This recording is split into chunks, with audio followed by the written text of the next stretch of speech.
গতকাল শক্তিপুর থানা ভায়া রেজিনগর থানা হয়ে একটা নোটিশ করেছিল যে যেখানে একটা কেস নাম্বার দিয়ে শক্তিপুর পিএস এর 176/26 27 তারিখে যে কেসটা হয়েছে এই কেসের রেফারেন্স দিয়ে আমাকে ডাকা হয়েছিল যে এই একটা ঘটনাকে কেন্দ্র করে যেটা মানিককহার মোড়ের আগে যেটা শক্তিপুর এই নারকেলবাড়ি ঘাটে গড়দুয়ারা মাঠ, ওই মাঠে একটা রাজনৈতিক সভা ছিল, কর্মী সভা।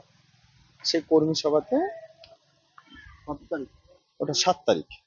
ওই কর্মী সভাতে রেজিনগরের তৎকালীন বিধায়ক যিনি আজকে পদত্যাগ করেছেন রেজিনগর থেকে, এখন নওদার বিধায়ক মাননীয় হুমায়ুন কবির সাহেব একটা মন্তব্য করেছিলেন এখানকার আধিকারিকের বিরুদ্ধে।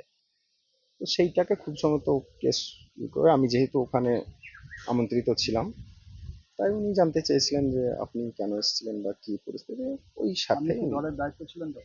হ্যাঁ, আমায় মৌখিকভাবে উনি আমাকে জানিয়েছিলেন যে দলের আমি যুগ্ম কনভেনার হিসেবে দায়িত্ব পালন করব।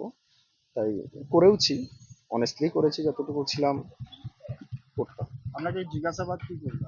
কত পাতা জিজ্ঞাসাবাদ? আমাকে 4 পাতার একটা ছিল, সেখানে জিজ্ঞাসা করলেন যে আপনি ওই দিনকে কখন এসেছিলেন, কি দেখেছেন, আমাকে ভিডিও দেখানো হলো, ভিডিওটা সঠিক কিনা।